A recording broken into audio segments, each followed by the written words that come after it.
बाबा जी, इस वीडियो भाई को बहन से पहले विवाह क्यों नहीं करना चाहिए? ये सिर्फ एक परंपरा नहीं है, ये भावना और ऊर्जाओं का संतुलन है। देखो, हर घर में स्त्री तत्व और पुरुष तत्व दोनों की अपनी एक लय होती है। जब घर की बेटी यानी बहन अपने ससुराल जाती है तो वो अपने साथ घर की भावनात्मक ऊर्जा, प्रेम और आशीर्वाद लेकर जाती हैं। उसका विवाह पहले होना इसलिए शुभ माना गया क्योंकि वो घर की लक्ष्मी, जब लक्ष्मी प्रसन्न होकर अपने नए घर में प्रवेश करती है तो उसके पीछे परिवार के लिए नई खुशियां और स्थिरता आती है। अब अगर भाई पहले शादी कर लेता है तो परंपरा कहती है ऊर्जाओं का प्रवाह हो जाता है। मतलब जो शुभ ऊर्जा पहले बहन को देनी थी बट जाती है या रुक जाती है। इसलिए कहा गया पहले कन्या का कल्याण, पुत्र का संस्कार। लेकिन बेटा, इसका ये अर्थ नहीं कि अगर कारण बहन का विवाह देर से हो रहा है तो भाई को जीवन भर इंतजार करना चाहिए। मुख्य बात भावना की है। अगर सबकी भावना एकत्र है तो भगवान किसी शुभ कर्म को अशुभ नहीं होने देते। परंपरा बंधन नहीं बल्कि एक संकेत है कि हर परिवार में नारी को प्रथम मान दिया जाए, क्योंकि जहां नारी का आदर पहले होता है वहां ईश्वर स्वयं आशीर्वाद देने आते हैं। तो बेटा याद रखो, नारी का आदर पहले होता है वहां ईश्वर स्वयं आशीर्वाद देने आते हैं। तो बेटा याद रखो, ये नियम नहीं थे, संवेदनशील संस्कृति है। और जब तक तुम्हारे मन में श्रद्धा और सद्भावना है तब तक हर कर्म शुभ ही होता है। बाबा जी, आत्मा इंसान से काम करवाती है या इंसान आत्मा से? बेटा, ये सवाल बहुत गहरा है, क्योंकि इसमें मैं कौन हूं का रहस्य छिपा है। देखो, आत्मा न तो कुछ करती है न कुछ करवाती है, वो तो केवल साक्षी है। जैसे सूरज चमकता है लेकिन किसी को जलाने या सुखाने का इरादा नहीं रखता। आत्मा बस प्रकाश देती है। इंसान यानी मन और शरीर वही काम करते हैं। जब मन शुद्ध होता है तो आत्मा की रोशनी उसमें साफ दिखाई देती है। और तब इंसान वही करता है जो सही है, जो धर्म है, जो प्रेम है।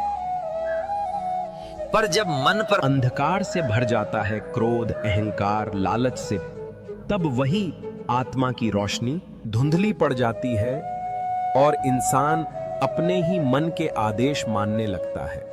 तो सच्चाई ये है बेटा, न आत्मा इंसान से काम करवाती है न इंसान आत्मा से, बल्कि जब इंसान अपने भीतर की आत्मा को पहचान लेता है तब दोनों में तब जो भी कर्म होता है वो ईश्वर की प्रेरणा से होता है।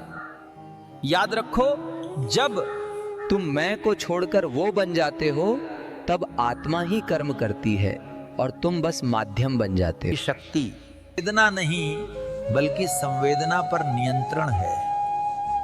जो इस पर नियंत्रण पा लेती है वो देवी बन जाती है। जो नहीं पा पाती वो खुद के आंसुओं में ही डूब जाती है। बाबा जी, कैसी स्त्री अपने पति का मृत्यु का कारण बनती है?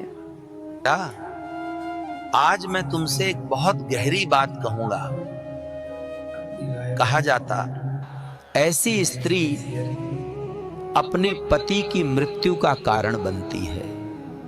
अब ये वाक्य सुनते ही बहुत लोग डर जाते हैं, पर इसका अर्थ शारीरिक नहीं, आध्यात्मिक है। देखो, हर इंसान अपने घर में एक ऊर्जा क्षेत्र बनाता है। स्त्री उस घर की आत्मिक धुरी होती है।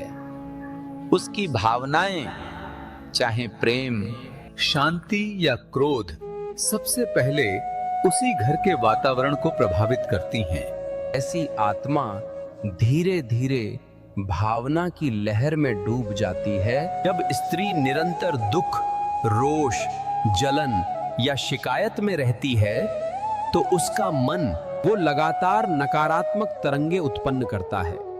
वे तरंगे सबसे पहले उस व्यक्ति को प्रभावित करती हैं, पहुंचती हैं, जिससे उसका भावनात्मक संबंध सबसे गहरा होता है, यानी उसका पति। ऐसे में पति का मन भारी। स्त्री के आंसू में वरदान भी है और श्राप भी। अगर वे आंसू भक्ति, करुणा और प्रेम के हों तो वह आशीर्वाद बनते हैं। लेकिन अगर वे शिकायत, दुख या अहंकार से भरे हैं तो वे घर की ऊर्जा को जला देते हैं। इसलिए हे नारी, तुम्हारा मन शांत रहे, क्योंकि तुम्हारी मुस्कान ही तुम्हारे द्वार की आयु है। तुम्हारी शांति ही तुम्हारे घर का रक्षक देवता है। बाबा जी, अधिक रोने वाली स्त्री क्यों खतरनाक होती है? स्त्री को सृष्टि ने भावना की मूर्ति बनाया है। उसका रोना कमजोरी नहीं, संवेदना की निशानी है। लेकिन जब वही संवेदना अत्यधिक हो जाए तो वही शक्ति आत्मा के लिए सबसे बड़ी कैद बन जाती है। महसूस करती है, वो हर दर्द को अपना दर्द बना लेती है और धीरे धीरे दूसरों की नकारात्मक ऊर्जा को अपने भीतर भर लेती है। बेटा, आंसू अधिक रोने वाली स्त्री हर बात दिल से लगाती है, और जब रोना आदत बन जाए तो आत्मा भारी हो जाती है। बहुत कठिन होता है।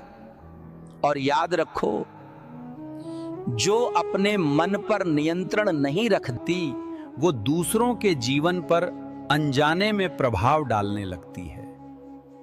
कभी झगड़ा के रूप में, कभी क्रोध के रूप में, कभी मोह के रूप में।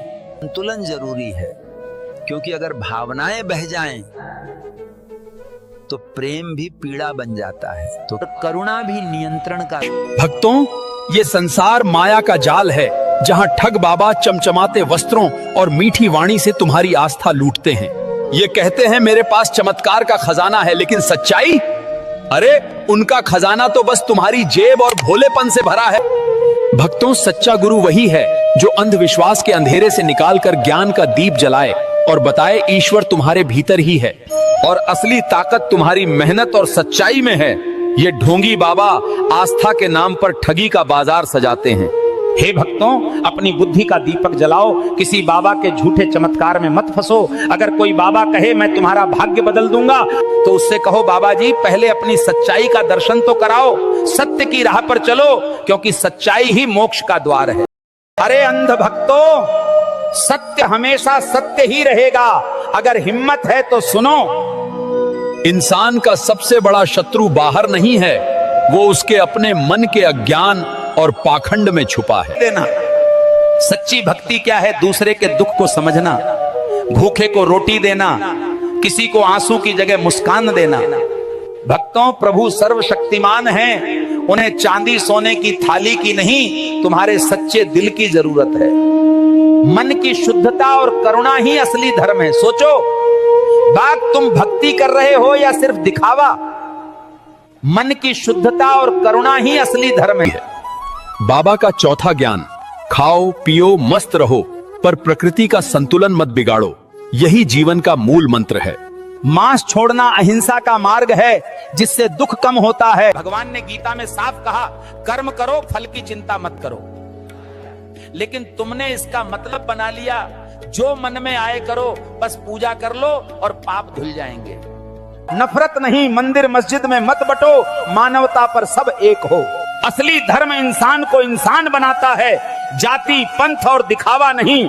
इसलिए सभी को समान दृष्टि से देखो, प्रेम बांटो, द्वेष और नफरत मत फैलाओ, यही असली धर्म है। जो अपने मन को नियंत्रित करता है उसे अपना सबसे बड़ा दोस्त मिल गया है। सफलता और विफलता में, लाभ और हानि में जो होता है अच्छे के लिए होता है। परिणामों की चिंता किए बिना अपना कर्तव्य करो। भगवत गाथा की कुछ पंक्तियां इस प्रकार हैं। जो हुआ वह अच्छे के लिए हुआ, जो हो रहा है वह अच्छे के लिए हो रहा। One must remain equal in happiness and sorrow. Knowledge is the true light. Every person is responsible for their own actions. जो अपने मन को नियंत्रित करता है उसे अपना सबसे बड़ा दोस्त मिल गया है। सफलता और विफलता में, लाभ और हानि में जो होता है अच्छे के लिए होता है। परिणामों की चिंता किए बिना अपना कर्तव्य करो। भगवत गाथा की कुछ पंक्तियां इस प्रकार हैं।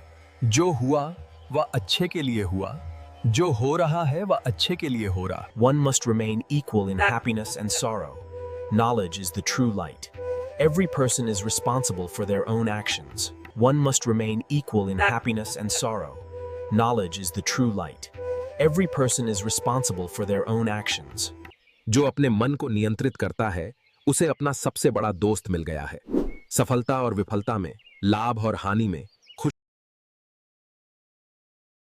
जो होता है अच्छे के लिए होता है।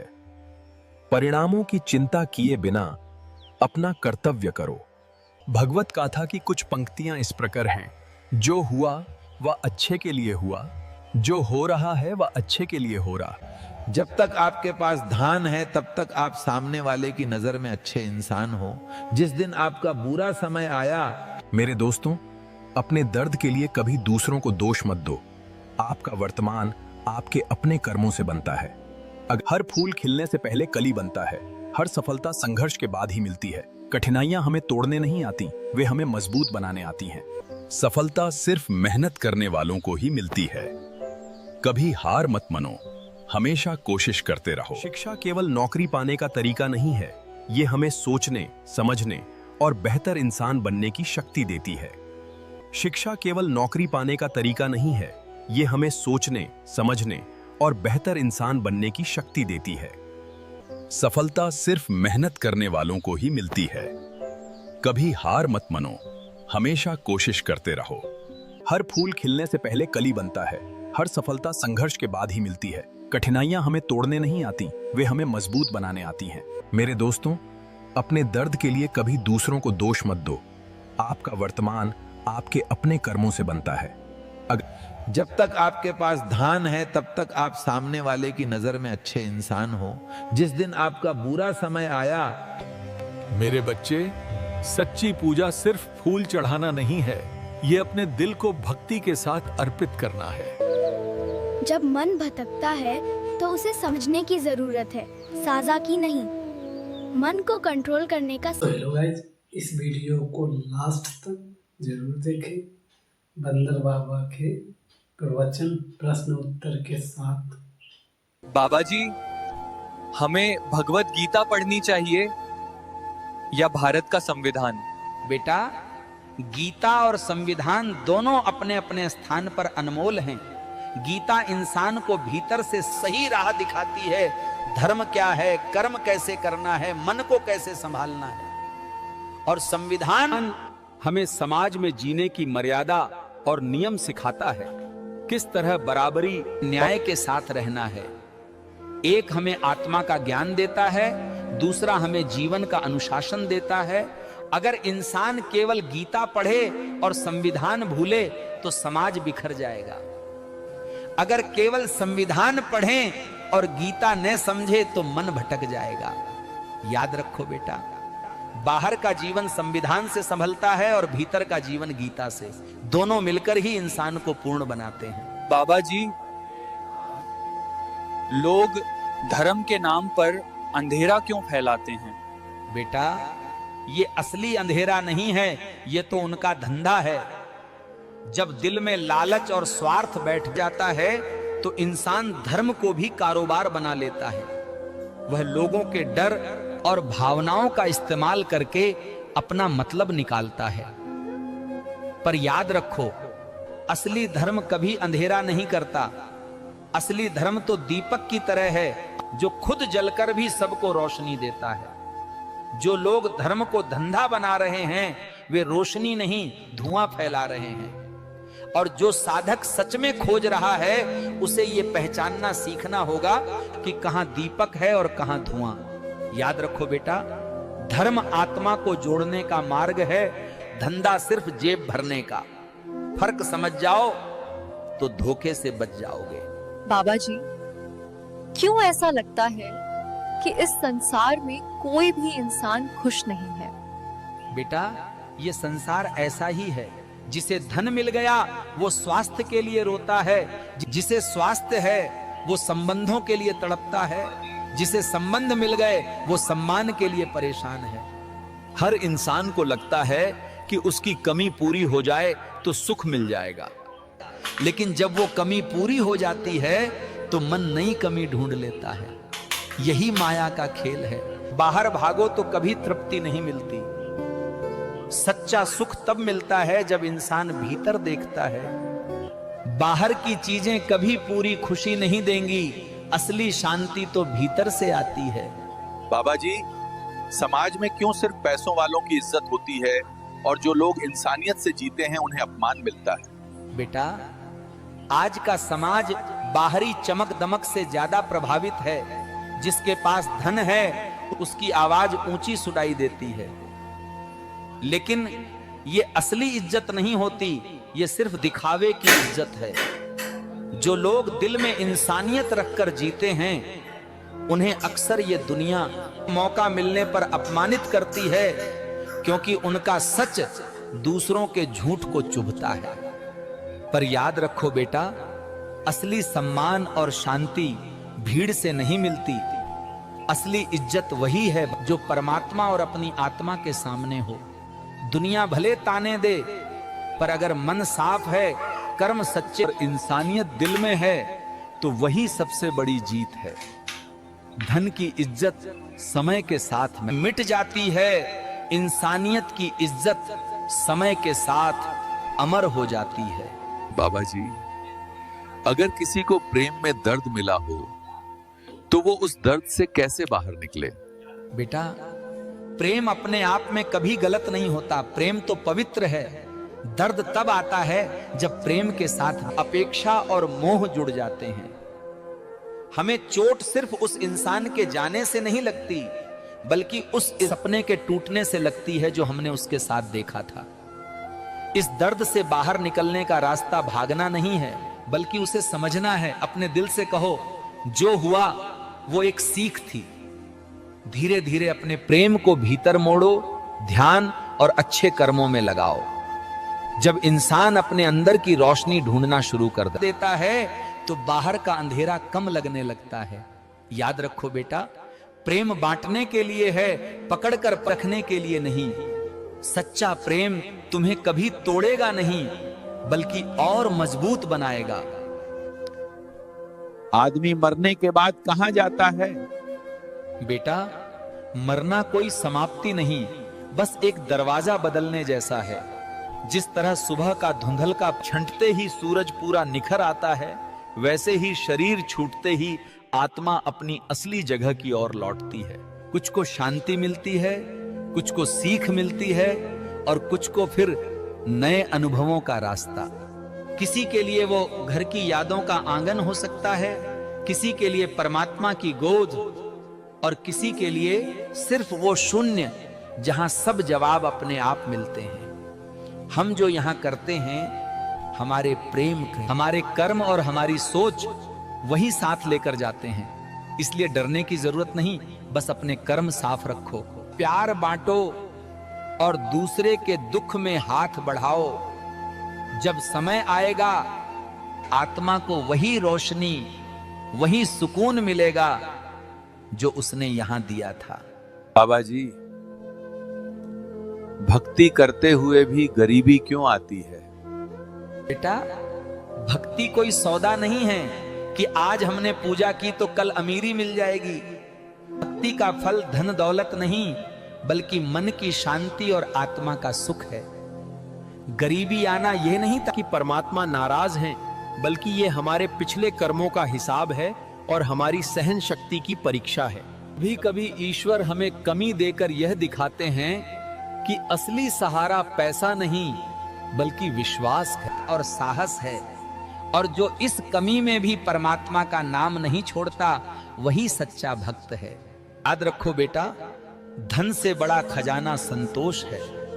जिसके दिल में विश्वास और संतोष है वो सबसे अमीर है, चाहे जेब खाली क्यों न हो। बाबा जी, आज इंसान चांद और मंगल तक पहुंच गया है, लेकिन अपने दिल की शांति तक क्यों नहीं पहुंच पा रहा? बेटा, साइंस ने हमें आसमान के तारे तो दिखा दिए, लेकिन अंदर के अंधेरे को हटाने की ताकत केवल भक्ति और आत्मज्ञान में है। रॉकेट हमें लाखों किलोमीटर दूर ले जा सकता है, लेकिन मन की बेचैनी से एक कदम भी दूर नहीं कर सकता। असली यात्रा बाहर नहीं, भीतर की है। इंसान बाहर की दुनिया जीतना चाहता है, लेकिन जो अपने दिल और दिमाग पर जीत ले लेता है वही सच्चा विजेता है। याद रखो बेटा, चांद और मंगल पर पहुंचना बड़ी बात है, लेकिन अपने ही दिल में बसे परमात्मा तक पहुंचना सबसे बड़ी उपलब्धि है। बाबा जी, आप क्यों कहते हैं कि मंदिर में फूल मत चढ़ाओ? बेटा, मंदिर में फूल चढ़ाने से परमात्मा खुश नहीं होते, क्योंकि परमात्मा को हमारी चीजों की जरूरत ही नहीं है। असली फूल वो हैं जो दिल से खिलते हैं, जैसे दया, करुणा, सेवा और प्रेम। फूल तो एक दिन मुरझा जाते हैं, लेकिन अगर इंसानियत का फूल दिल में खिला दो तो कभी नहीं सूखता। भगवान पत्थर की मूर्ति में चढ़ाए फूल नहीं देखते, बल्कि इंसान के दिल में चढ़ाए भाव देखते हैं। इसलिए बेटा, फूल बाहर तोड़कर मंदिर में मत चढ़ाओ, बल्कि अपने भीतर की बुराई तोड़ो और भलाई चढ़ाओ, वही सच्ची पूजा है। बाबा जी, जो पाखंडी लोग होते हैं, क्या वो खुद मुक्त हो जाते हैं? आदमी अंदर से मैला है और केवल प्रेम और सेवा का दिखावा करता है। दूसरों को रास्ता क्या दिखाएगा, खुद भी रास्ता नहीं पा सकता। पाखंड किकली चाबी की तरह है, बाहर से वही आकार होगा लेकिन ताले को खोल नहीं पाएगी। सच्चा मुक्ति का रास्ता दिखावा, कपट और झूठ से नहीं खुलता, वह तो केवल सच्चाई, विनम्रता, सही कर्म से खुलता है। याद रखो बेटा, पाखंड करके इंसान थोड़े समय के लिए भीड़ को बहका सकता है, लेकिन परमात्मा को नहीं। सो हेलो गाइस, इस वीडियो को लास्ट तक जरूर देखें। बंदर बाबा के प्रवचन के साथ भागवत कथा। सो लेट्स आज हम करेंगे ढोंगी बाबाओं का पर्दाफाश। भक्तों, ये संसार माया का जाल है, जहां ठग बाबा चमचमाते वस्त्रों और मीठी वाणी से तुम्हारी आस्था लूटते हैं। ये कहते हैं मेरे पास चमत्कार का खजाना है, लेकिन सच्चाई? अरे उनका खजाना तो बस तुम्हारी जेब और भोलेपन से भरा है। भक्तों, आश्रम में बैठा एक बाबा स्वर्ग का टिकट बेचता रहा, कहता था मेरे मंत्रों से तुम्हारे सारे रोग मिट जाएंगे। भीड़ उमड़ पड़ी भक्तों की, सब चिल्लाए बाबा हमें मोक्ष दो, लेकिन सत्य सामने आया तो नकली औषधियों का जाल खुला। सत्य का सूरज उगा तो पोल खुली। बाबा निकला ठगी का महागुरु, जिसने भक्तों की आस्था को धंधे में बदल डाला। भक्तों, ढोंगियों का माया जाल ऐसा है कि ये तुम्हें डराते हैं, कहते हैं शनि की 7.5 है, राहु केतु नाराज हैं, और फिर लालच देते हैं। ये कहते हैं मेरे यज्ञ से धन धान्य बरसेगा, पर सच्चाई ये है कि उनका यज्ञ सिर्फ उनके बैंक खाते भरता है। भक्तों, सच्चा गुरु वही है जो अंधविश्वास के अंधेरे से निकालकर ज्ञान का दीप जलाए और बताए ईश्वर तुम्हारे भीतर ही है और असली ताकत तुम्हारी मेहनत और सच्चाई में है। ये ढोंगी बाबा आस्था के नाम पर ठगी का बाजार सजाते हैं। हे भक्तों, अपनी बुद्धि का दीपक जलाओ, किसी बाबा के झूठे चमत्कार में मत फंसो। अगर कोई बाबा कहे मैं तुम्हारा भाग्य बदल दूंगा, तो उससे कहो बाबा जी पहले अपनी सच्चाई का दर्शन तो कराओ, सत्य की राह पर चलो, क्योंकि सच्चाई ही मोक्ष का द्वार है। इस सत्संग से प्रण लें, हम ढोंग और अंधविश्वास को ठुकराएंगे और सत्य, कर्म और ज्ञान की राह अपनाएंगे। अरे भक्तों, अब अंत में बाबा का आदेश है, पहले लाइक करो, फिर कमेंट करो और केला खाते हुए सब्सक्राइब करो।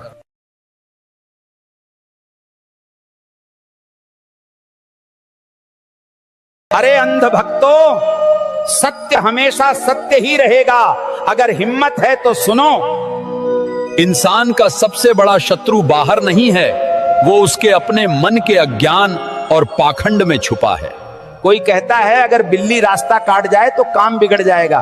अरे मूर्खो, काम बिल्ली से नहीं बिगड़ता, तुम्हारी कायर सोच और डर से बिगड़ता है। मेहनत सच्ची हो, नीयत साफ हो तो दुनिया की कोई ताकत तुम्हारा काम बिगाड़ नहीं सकती। कोई कहता है ग्रह नक्षत्र खराब हो गए तो जीवन बर्बाद हो जाएगा।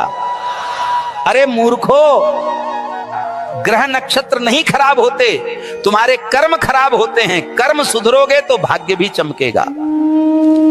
भक्तों, मंदिर में दीप जलाना बुरा नहीं, लेकिन अगर घर में अंधेरा ही फैलाते रहोगे, झगड़े करोगे तो दीप किस काम का। ईश्वर को मिठाई, फूल और नारियल की भूख नहीं है, उन्हें तो भूख है तुम्हारे सच्चे कर्मों की, तुम्हारे निर्मल प्रेम की। अरे मेरे पागलों, भगवान कोई व्यापारी नहीं है कि सौदा कर लो। हे प्रभु, मैंने नारियल चढ़ाया, अब नौकरी दे देना। सच्ची भक्ति क्या है? दूसरे के दुख को समझना, भूखे को रोटी देना, किसी को आंसू की जगह मुस्कान देना।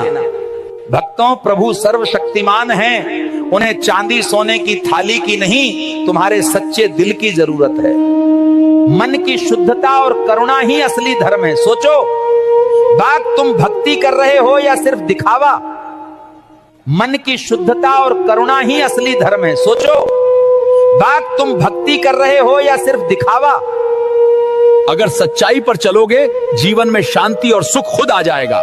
और जो पाखंडी हैं, उन्हें मेरी बात हमेशा कड़वी ही लगेगी। मेरी बातों को किसी धर्म पर प्रहार मत समझना, ये तो बस जागृति की एक पुकार है। अगर बात दिल तक पहुंची हो तो चैनल को सब्सक्राइब कर लेना और अपनी शंका कमेंट में लिख देना।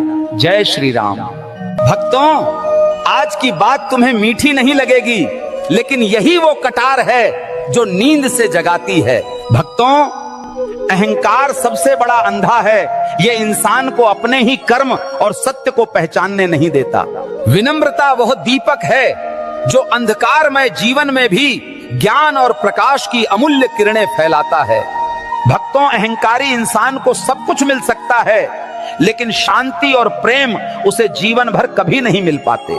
विनम्र इंसान खाली हाथ होकर भी दुनिया को जीत लेता है, क्योंकि उसके पास भगवान का आशीर्वाद होता है। यही सत्य है। अहंकार से भरे व्यक्ति की बातें तलवार जैसी चुभती हैं, पर विनम्रता की बातें अमृत जैसी लगती। राम ने रावण को नहीं, उसके अहंकार को हराया था, और यही इतिहास का सबसे बड़ा संदेश है। अहंकार से भरा इंसान ऊंचाई पर जाकर भी गिर जाता है, विनम्र व्यक्ति नीचे रहकर भी ऊपर उठता। भक्तों, अहंकार रिश्तों की नींव हिला देता है, जबकि विनम्रता टूटे दिलों को जोड़ने का काम करती है। अहंकार से महल टूटे, बने खंडहर की छांव, विनय भरे झोपड़ियां, मंदिर पावन ठाव। अर्थात जब घर में अहंकार प्रवेश करता है, तब चाहे वो महलों जैसा क्यों न हो, टूटकर खंडहर बन जाता है। और जब जीवन में विनम्रता का भाव होता है, तब साधारण झोपड़ी भी मंदिर जैसी पवित्र और सुखदायी बन जाती है। याद रखो भक्तों, भगवान उन्हीं पर कृपा बरसाते हैं जिनके हृदय में विनम्रता और करुणा का वास होता। भक्तों, आज की वाणी यहीं समाप्त होती है। जय श्री राम, जय श्री कृष्ण, जय श्री हरि। और भक्तों, हमें सब्सक्राइब करो, इस सत्संग को आगे शेयर करो, ताकि ये प्रवचन हर घर तक पहुंचे। भक्तों, आज का प्रवचन धर्म के असली स्वरूप पर है। ढोंगी बाबाओं से बचना और सत्य धर्म को अपनाना। भक्तों, धर्म सत्य की ज्योति है, अंधकार मिटाती है, इंसान को इंसान से जोड़ती है, पर ढोंगी छिपाते रहते हैं। पंडित, पुजारी, मौलवी और ठेकेदारों ने धर्म को कारोबार बना दिया है। जाति और कर्मकांड से डर हमेशा फैलाया जाता है। दान और पूजा के नाम पर स्वर्ग बेचने वाले पाखंडी तुम्हारे भगवान नहीं हैं, ये तो व्यापारियों की दुकानें हैं। भक्तों, सच्चा धर्म कभी खतरे में नहीं आता, खतरे में केवल इन पाखंडी ढोंगियों की दुकानें हैं जो डर ही फैलाते हैं। भगवान को सोने चांदी की थालियां नहीं चाहिए, अल्लाह को ऊंची मीनारें नहीं, उन्हें चाहिए बस तुम्हारा सच्चा दिल। मंदिर की दीवारें अलग हो सकती हैं, मस्जिद की छतें अलग हो सकती हैं, लेकिन भीतर का ईश्वर सदैव एक है। मंदिर मस्जिद बांटते दीवार छत के नाम, एक ही ईश्वर विराजते सबके अंदर थाम। ढोंग छोड़ो और धर्म को जियो, प्रेम फैलाओ नफरत नहीं, मंदिर मस्जिद में मत बटो, मानवता पर सब एक हो। असली धर्म इंसान को इंसान बनाता है, जाति पंथ और दिखावा नहीं, इसलिए सभी को समान दृष्टि से देखो। प्रेम बांटो, द्वेष और नफरत मत फैलाओ, यही असली धर्म है, यही इंसानियत और सच्चाई की ज्योति है। आज की वाणी यही विराम लेती। इस वीडियो को ज्यादा से ज्यादा शेयर कीजिए, चैनल को सब्सक्राइब कीजिए। ये प्रवचन पाखंड और अंधविश्वास के खिलाफ हैं, जो सिखाता है रोग का इलाज ताबीज मंत्र से नहीं, दवा और विज्ञान से होता है। भक्तों, रामायण का वो पल याद करो जब लक्ष्मण जी युद्ध में मूर्छित हो गए और वैद्यराज सुषेण ने कहा संजीवनी बूटी ही उनकी जान बचा सकती है। हनुमान जी हिमालय गए और जब सही बूटी न मिली तो पूरा पर्वत ही उठा लाए, सुषेण ने बूटी से इलाज किया और लक्ष्मण जी ठीक हो गए। भक्तों, भगवान राम ने भी वैद्य को बुलाया, क्योंकि धर्म हमें सिखाता है कि बीमारी का इलाज विज्ञान और दवा से होता है। लेकिन आज कुछ अंधभक्त पाखंडी लोग कहते हैं ताबीज बांध लो, मंत्र पढ़ लो, कैंसर, डायबिटीज, बीपी सब ठीक। अरे अंधभक्तों, अगर ताबीज और फूंक से बीमारी ठीक होती तो AIIMS, Fortis, Tata cancer hospital क्यों बनते? हर मोहल्ले में बाबा की दुकान खुल जाती। अगर बिना टेस्ट बीमारी पता चलती, मेडिकल और डॉक्टरों की जरूरत ही क्या थी? भक्तों, पाखंड और झूठ के चक्कर में न पड़ो। बीमारी का इलाज दवा और डॉक्टर से होता है, ना कि ताबीज और झाड़ फूंक से। धर्म हमें सत्य और विज्ञान का रास्ता दिखाता है। आइए अंधविश्वास के खिलाफ लड़ें, सब्सक्राइब करें, हमारी आवाज को ताकत दें और इस जंग में हमारा साथ दें। भक्तों, कल कानपुर में आयोजित मेरे सत्संग के दौरान एक भक्त ने मुझसे एक गहन प्रश्न किया। भक्त ने प्रश्न किया, गुरुजी मांस क्यों न खाएं? और पेड़ पौधों में भी जान तो है। ओए मेरे प्यारे भक्तों, जंगल के बाशिंदों, सुनो, मंकी बाबा आज वो ज्ञान देगा जो दिल तक जाता है। पहला ज्ञान यही है, मांस खाना या ना खाना ये दिल और दिमाग तय करता है, लेकिन अहिंसा मार्ग श्रेष्ठ है। जानवरों में चेतना है, वो दर्द, डर और प्रेम महसूस करते हैं, दौड़ते हैं, बच्चों को प्यार करते हैं, जीना चाहते हैं। जब तुम जानवर को काटते हो, वो चीखता है, तड़पता है, रोता है। अब बताओ, क्या ये सच में अहिंसा है? अहिंसा का पहला नियम यही है, किसी को दुख मत देना। जो दुख को महसूस कर सके वही असली धर्म है। अब दूसरे ज्ञान पर आओ। पेड़ पौधे जीवित हैं, हाँ, लेकिन फल तोड़ने से वो मरते नहीं, बल्कि खुश होते हैं। भगवान ने पेड़ को ऐसा बनाया कि वो फल देकर संतोष पाते हैं, उनके बीज फैलते हैं, नए पौधे उगते हैं। प्रकृति का सौदा यही है, वो हमें देता है, हम लेते हैं और बदले में पौधे लगाकर कर्ज उतारते हैं। लेकिन जानवर को मारने से क्या नया जानवर जन्म लेता है? नहीं, वहां केवल मृत्यु और हिंसा ही जन्म लेती है। अब बाबा बंदर का जवाब सुनो। पेड़ फल देकर कहते हैं खा लो, पर मेरे बीज जमीन में बो दो। लेकिन क्या जानवर कभी अपनी टांग थाली में रखकर बोलेगा खा लो भाई? नहीं, वो तो जीवन चाहता है। अंतर साफ है, पेड़ का देना प्रकृति की व्यवस्था है, लेकिन जानवर का मारना केवल हिंसा और क्रूरता कहलाती है। बाबा का चौथा ज्ञान, खाओ पियो मस्त रहो, पर प्रकृति का संतुलन मत बिगाड़ो, यही जीवन का मूल मंत्र है। मांस छोड़ना अहिंसा का मार्ग है, जिससे दुख कम होता है। फल सब्जी खाना प्रकृति का नियम है, संतुलन बनता है। मंकी बाबा का अंतिम मंत्र, अहिंसा अपनाओ, प्रेम बांटो, पाखंड का जवाब हंस कर दो और केला खा के बाबा को याद करो। भक्तों, प्रवचन अच्छा लगा हो तो लाइक, कमेंट और सब्सक्राइब जरूर करना, और सुपर चैट से दान भी कर सकते हो। आज का सत्संग सुनो और मन में उतारो। लोग पूछते हैं कर्म बड़ा है या धर्म बड़ा है? मैं कहता हूं, अरे मूर्खों, धर्म की जड़ ही कर्म है और कर्म की दिशा धर्म से तय होती है। आज लोग धर्म के नाम पर झंडे उठा रहे हैं, मंदिर बना रहे हैं, शोभा यात्रा निकाल रहे हैं, लेकिन घर में बूढ़ी मां भूखी सो रही है। मूर्खों, बिना अच्छे कर्म के धर्म सिर्फ दिखावा है। भगवान ने गीता में साफ कहा, कर्म करो, फल की चिंता मत करो। लेकिन तुमने इसका मतलब बना लिया, जो मन में आए करो, बस पूजा कर लो और पाप धुल जाएंगे। आज धर्म के ठेकेदार सड़क पर पूजा के पंडाल सजाते हैं, लेकिन उसी सड़क पर पड़े घायल को अनदेखा कर जाते हैं। तुम्हारा ये धर्म नहीं, अधर्म है। अगर कर्म गंदा है तो माथे का तिलक, हाथ की माला और गले का रुद्राक्ष भी पाखंड है। जिस दिन तुम्हारे कर्म साफ होंगे, उसी दिन तुम्हारा धर्म भी उज्जवल होगा। कर्म से ही धर्म जीवित रहता है। जैसे तेल के बिना दीपक नहीं जलता, वैसे ही अच्छे कर्म के बिना धर्म नहीं टिकता। तुम कहते हो हम धर्म के लिए जीते हैं, मैं कहता हूं अच्छे कर्म कर, धर्म खुद तुम्हारे पीछे आएगा। वरना मंदिर में लाख दीप जलाओ, अगर गरीब की झोपड़ी अंधेरे में है तो तुम्हारा धर्म अंधा है। याद रखो, भगवान कर्म देखता है, पोशाक नहीं। वो मन का भाव देखता है, मंच पर बैठकर बोले गए भाषण नहीं। सीताराम। कल आयोजित मेरे सत्संग के दौरान एक भक्त ने मुझसे एक गहन प्रश्न किया। भक्त ने प्रश्न किया, गुरुजी, क्या यह सच है कि लोग कहते हैं भगवान बिना मांगे भी देता है? हाँ, भगवान हमें देता है जीवन की सबसे कीमती चीजें, सांसें, धूप, पानी, हवा, ये सब बिना मांगे, बिना शर्त के देता है। परंतु भक्तों, नौकरी, पैसा और इज्जत भगवान नहीं देता। इन्हें पाने के लिए खुद मेहनत करनी पड़ती है और संघर्ष। और लोगों को ये सब पता है, फिर भी लोग भगवान के सहारे बैठे रहते हैं और अंधविश्वास पर विश्वास करते हैं। और यही सबसे बड़ी गलती है, जब मेहनत की जगह हम मंदिरों के चक्कर लगाते हैं, जब पढ़ाई करने की बजाय हम ताबीज और ज्योतिष के भरोसे बैठ जाते हैं। याद रखो, भगवान तुम्हें रास्ता दिखा सकते हैं, लेकिन चलना तुम्हें ही पड़ेगा। भगवान दरवाजा खोल सकते हैं, लेकिन अंदर कदम तुम्हें ही रखना होगा। सच्ची भक्ति ये नहीं कि हाथ जोड़कर बैठे रहो। सच्ची भक्ति ये है कि भगवान ने जो दिमाग और ताकत दी है, उसे सही दिशा में लगाओ। अंधविश्वास तुम्हें वहीं खड़ा रखेगा, लेकिन मेहनत तुम्हें आगे ले जाएगी।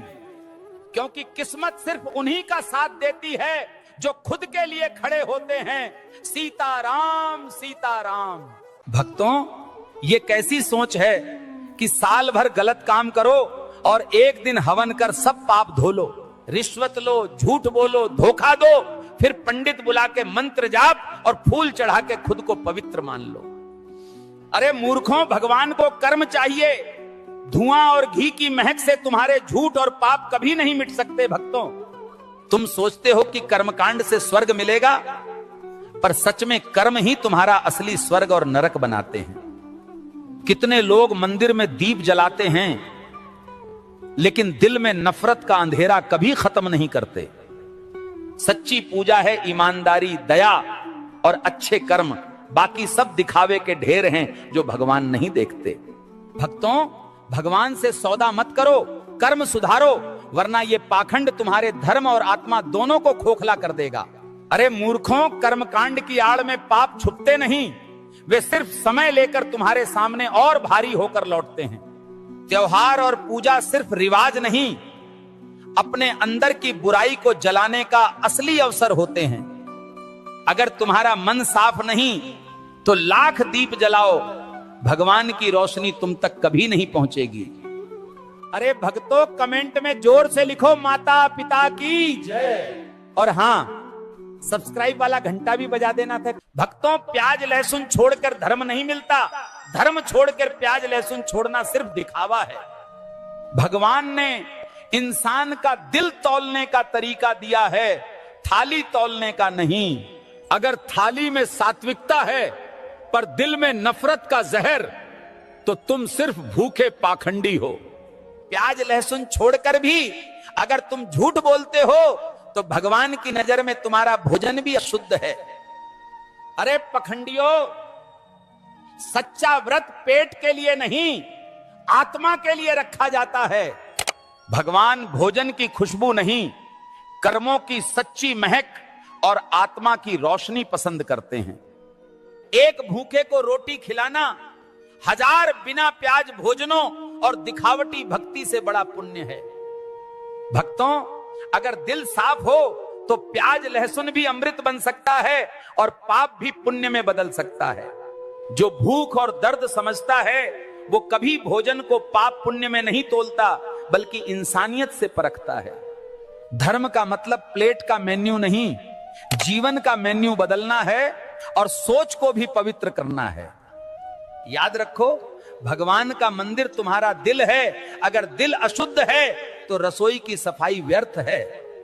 भक्तों, ईश्वर हो या अल्लाह, किसी को भी खून की भूख नहीं। फूल चढ़ाओ, छुरी मत चलाओ। मंदिर में बलि हो या मस्जिद में कुर्बानी, मासूम का खून बहाना पाप ही है। भगवान और खुदा दोनों करुणा में बसते हैं। अगर जान लेने से पुण्य मिलता तो कसाई सबसे बड़े धर्मगुरु होते, लेकिन सच ये है, ये पाप को पूजा कहना है। मूर्खों, ईश्वर को प्रसाद चाहिए, प्राण नहीं। अल्लाह को दुआ चाहिए, खून नहीं। भक्तों, मंदिर की सीढ़ियों पर बकरा कटे या मस्जिद के आंगन में, दोनों जगह इंसानियत मरती है। भक्तों, धर्म वही है जो जीवन बचाए, चाहे वो मंदिर का हो या मस्जिद का।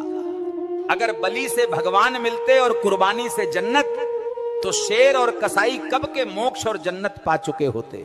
मूर्खों, मंदिर हो या मस्जिद, दोनों में दया चाहिए, खून नहीं और चीखें नहीं। भक्तों, ईश्वर और अल्लाह दोनों ने प्राण देने का काम किया, लेने का नहीं। अगर सच में चढ़ावा देना है तो मंदिर में अपनी नफरत चढ़ाओ और मस्जिद में अपना अहंकार।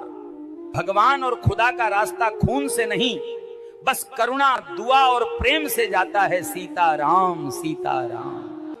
कल आयोजित मेरे सत्संग के दौरान एक भक्त ने मुझसे एक गहन प्रश्न किया। भक्त ने प्रश्न किया, बाबा जी, 5 टाइम नमाज पढ़ने वाले कहते हैं यही सबसे बड़ा धर्म है, क्या सच है?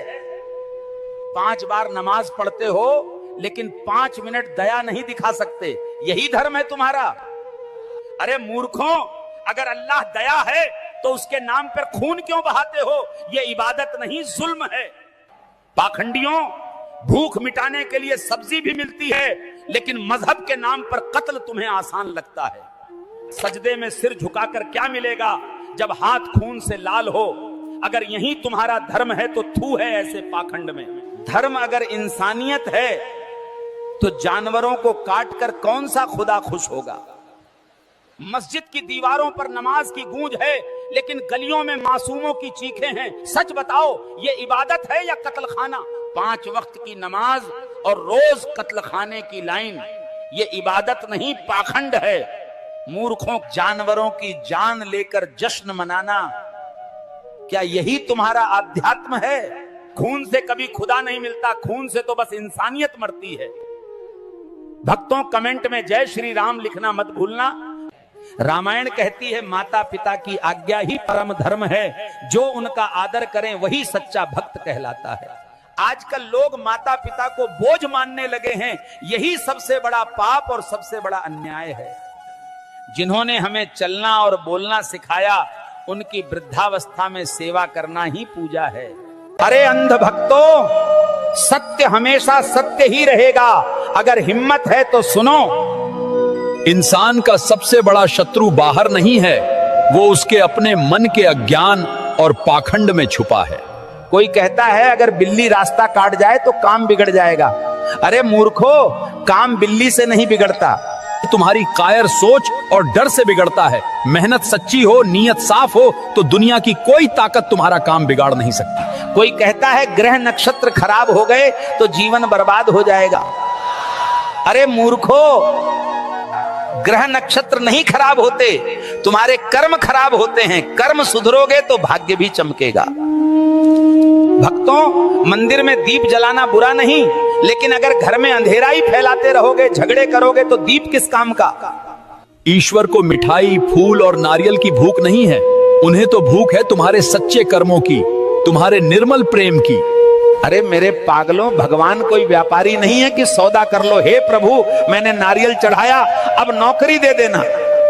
सच्ची भक्ति क्या है? दूसरे के दुख को समझना, भूखे को रोटी देना, किसी को आंसू की जगह मुस्कान देना।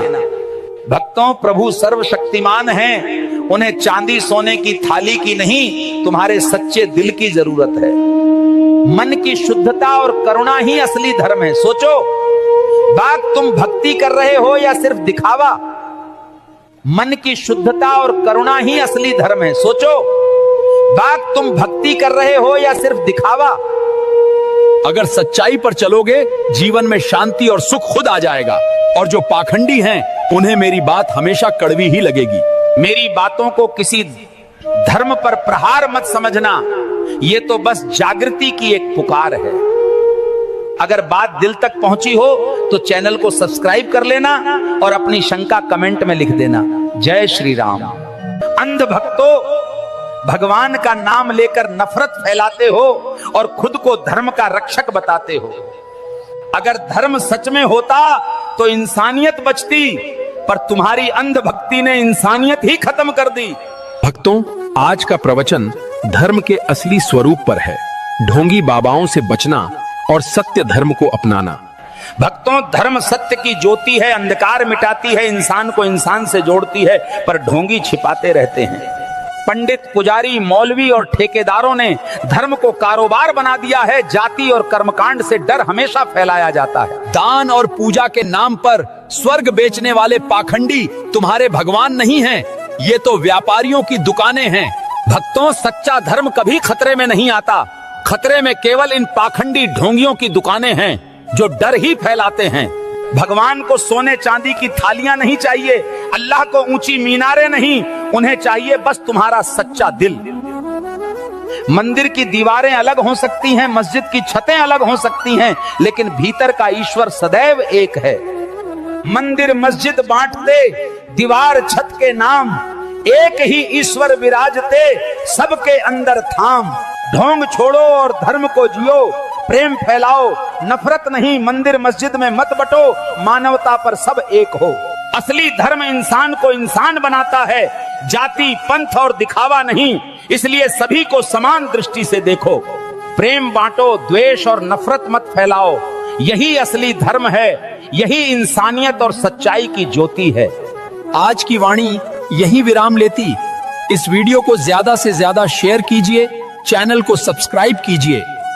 ये प्रवचन पाखंड और अंधविश्वास के खिलाफ हैं, जो सिखाता है रोग का इलाज ताबीज मंत्र से नहीं, दवा और विज्ञान से होता है। भक्तों, रामायण का वो पल याद करो जब लक्ष्मण जी युद्ध में मूर्छित हो गए और वैद्यराज सुषेण ने कहा संजीवनी बूटी ही उनकी जान बचा सकती है। हनुमान जी हिमालय गए और जब सही बूटी न मिली तो पूरा पर्वत ही उठा लाए। सुषेण ने बूटी से इलाज किया और लक्ष्मण जी ठीक हो गए।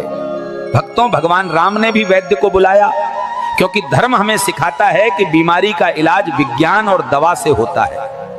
लेकिन आज कुछ अंधभक्त पाखंडी लोग कहते हैं ताबीज बांध लो, मंत्र पढ़ लो, कैंसर, डायबिटीज, बीपी सब ठीक। अरे अंधभक्तों, अगर ताबीज और फूंक से बीमारी ठीक होती तो AIIMS, Fortis, Tata cancer hospital क्यों बनते? हर मोहल्ले में बाबा की दुकान खुल जाती। अगर बिना टेस्ट बीमारी पता चलती, मेडिकल और डॉक्टरों की जरूरत ही क्या थी? भक्तों, पाखंड और झूठ के चक्कर में न पड़ो। बीमारी का इलाज दवा और डॉक्टर से होता है, ना कि ताबीज और झाड़ फूंक से। धर्म हमें सत्य और विज्ञान का रास्ता दिखाता है। आइए अंधविश्वास के खिलाफ लड़ें, सब्सक्राइब करें।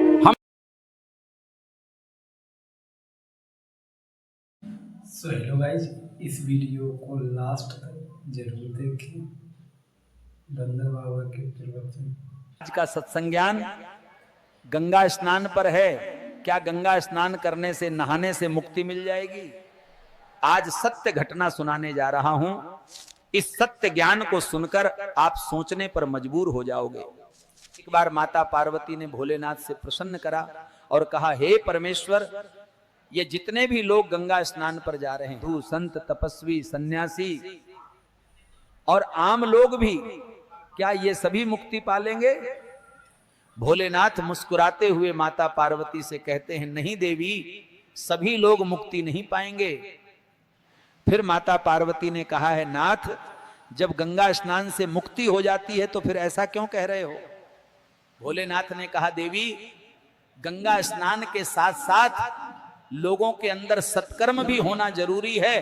और माता पार्वती ने कहा, नाथ मुझे समझ में नहीं आ रहा, आप मुझे प्रत्यक्ष प्रामण दे तभी मैं समझ पाऊंगी। भोलेनाथ ने कहा, ठीक है देवी, मैं अभी आपको उदाहरण सहित आपको प्रमाण देता हूं। और भोलेनाथ माता पार्वती के पास हैं, अदृश्य होकर पृथ्वी लोक पे आ जाते हैं। भोलेनाथ ने एक वृद्ध कोढ़ का रूप धारण करके गंगा नदी के पास थोड़ी दूरी पर बैठ गए और वो गंगा नदी के किनारे जहां से लोग गंगा स्नान के लिए जा रहे हैं उस रास्ते पर बैठ गए। वृद्ध बूढ़े का रूप धारण किया, शरीर पर कोढ़ के घाव, शरीर पर मक्खियों लग रही हैं। सभी लोग गंगा स्नान के लिए जा रहे हैं। भोलेनाथ उन सभी से हाथ जोड़कर विनती कर रहे हैं। किसी का पैर पकड़कर कहते हैं, भैया दादा मुझे उठाकर इस नदी में पटक दो, मेरी कोढ़ खत्म हो जाएगी, ये बीमारी कट जाएगी। तो वो कहता है, हठ भिखारी, मुझे तेरी बीमारी कोढ़ लगाएगा क्या? वो धुतकार देता है, पर वो व्यक्ति गुस्से में उनका हाथ झटक देता है और पैर से लात मार देता है। उसी रास्ते से गंगा स्नान के लिए एक और व्यक्ति गुजरता है। भोलेनाथ उससे भी कहते हैं, भैया मेरी कोढ़ की बीमारी नदी में नहाने से खत्म हो जाएगी, नदी में उठ के स्नान करा दो। उसके मन में थोड़ी दया आई, वो रुका और सोचने लगा कि कैसे इसको उठाओ। अगर इसको उठाकर मैं नदी में ले गया और कहीं इसकी बीमारी मुझको लग गई। उस व्यक्ति ने भी उस बूढ़े के रूप में भोलेनाथ की मदद नहीं करी और आगे चल दिया। ये सारा दृश्य और लीला माता पार्वती सब देख रही थी और समझ रही थी। ऐसे ही भोलेनाथ ने सब लोगों से विनती करी, साधु संत और आम लोगों से जो गंगा स्नान पर जा रहे थे, सबसे कहा हाथ जोड़कर कि मुझे यहां से उठाकर नदी में पटक दे, मेरी ये बीमारी कट जाएगी, मेरे सारे पाप धुल जाएंगे और मुझे मुक्ति मिलेगी। कोढ़ के रूप में बैठे भोलेनाथ की किसी ने भी मदद नहीं करी, यहां तक कि साधु संत ने भी। कुछ समय बाद वहां से एक गांव का भोला भला सीधा सच्चा आदमी गुजरता है। वो जिंदगी में पहली बार गंगा स्नान करने गया था। गंगा घाट पर कुर्ता पजामा पहने हुए, पीछे हाथ में फटा झोला लटकाए हुए, अपनी मस्ती में मस्त पे वो मस्त चला आ रहा है। कभी इधर देख रहा है, कभी उधर देख रहा है। ये सब उसके लिए पहली बार अचंबा था, क्योंकि उसने पहले कभी नहीं देखा था। चलते चलते भोलेनाथ के पास से गुजरता है, जो कि कोढ़ का रूप बनाकर बैठे थे। से ही पास में आता है भोलेनाथ, उससे कहते हैं, भैया दादा मुझे उठाकर नदी में डाल दो तो मेरी ये कोढ़ की खत्म हो जाएगी। उसने पल भर भी देर नहीं करी और ना ही सोचा कि अगर इसको उठाऊंगा तो मुझे बीमारी लग जाएगी। अच्छा बुरा मन में कुछ भी नहीं सोचा, वो सच्चे मन से बूढ़े भोलेनाथ को पीठ पे बैठा लिया, पीठ पे बैठाकर नदी में ले जाकर पानी में फेंक दिया और कहा खूब स्नान करो। और गांव का सीधा सच्चा आदमी यहां कह के आगे बढ़ लिया अपनी मस्ती में, मस्त मस्त। वहां बूढ़ा आदमी जो कि भोलेनाथ थे, नदी से अंतर ध्यान हो गए, गायब होकर माता पार्वती के पास पहुंचे। भोलेनाथ माता पार्वती के पास जाकर कहते हैं, देवी ये एक ही व्यक्ति मुक्ति पाएगा, बाकी ये जितने लोग हैं सब खोटी हो रहे हैं, इनमें से एक भी मुक्ति नहीं पाएगा। सिर्फ गंगा स्नान करने से पाप नहीं धुलते हैं और ना ही मुक्ति मिलती है। मनुष्य इसी गलत भ्रम में जीता है। तो मनुष्य अपने भीतर सत्यवाद, दया, धर्म नहीं जगाता और दूसरों की मदद नहीं करता, से लोगों से हम तीनों देव भी खुश नहीं होते। फिर वो चाहे रोज मंदिर जाए या फिर भोग चढ़ाए, हम खुश नहीं रहते। मेरी वाणी और कथा समझ में आई है तो विचार करना, दया सब पर करना। सीताराम। तो गाइज फाइनली आप लोगों की दुआ और प्यार से मैंने अपनी ज़िंदगी में पहली बार गाड़ी खरीदी है। कमेंट करके बताएं कैसी लगी मेरी बाइक। दोस्तों मैं अभी बाइक पर बैठ चुकी हूँ और सच बोलूँ तो ये फील बिल्कुल अलग ही लेवल की लग रहा है। मैं बहुत ज़्यादा एक्साइटेड हूँ। अब मैं एक यात्रा पे जा रही हूँ इस बाइक से मेरे पवन भाई के गाँव, जिसका नाम है राला कदौरा जालौन। मैं इस यात्रा के लिए उत्साहित हूँ। नई सड़क, नई यादें, और ये गांव रायला कदौरा जालौन बहुत खास है। मैं आखिरकार रायला कदौरा जालौन गांव पहुंच गई। ये जगह मुझे हमेशा एक अलग एहसास देती है।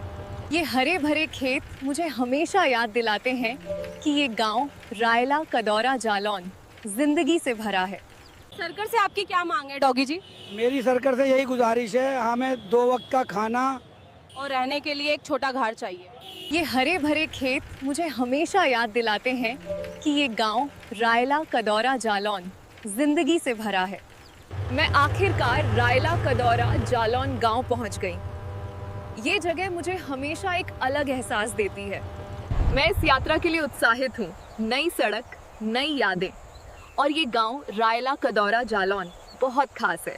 अब मैं एक यात्रा पे जा रही हूँ इस बाइक से मेरे पवन भाई के गांव, जिसका नाम है राला कदौरा जालौन। दोस्तों मैं अभी बाइक पर बैठ चुकी हूँ और सच बोलूँ तो ये फील बिल्कुल अलग ही लेवल की लग रहा है। मैं बहुत ज़्यादा एक्साइटेड हूँ। अब मैं तो गाइज फाइनली आप लोगों की दुआ और प्यार से मैंने अपनी ज़िंदगी में पहली बार गाड़ी खरीदी है। कमेंट करके बताएं कैसी लगी मेरी बाइक।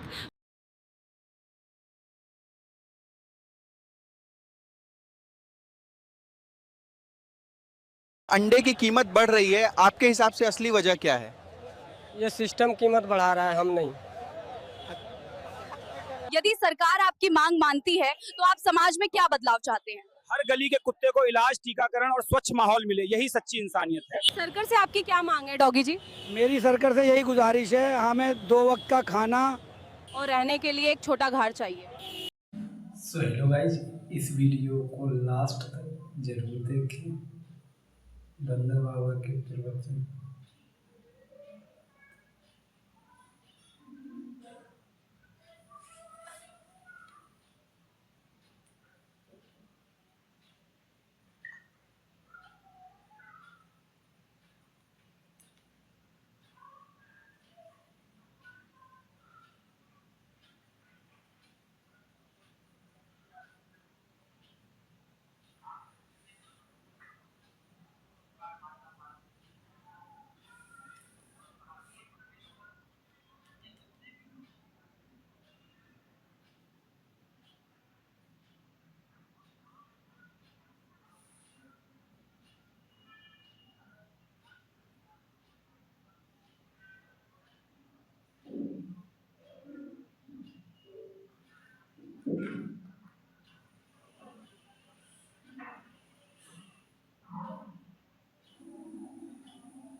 सो इस वीडियो को लाइक जरूर करिए, अपनी राय बताएं कमेंट में, वीडियो को शेयर करें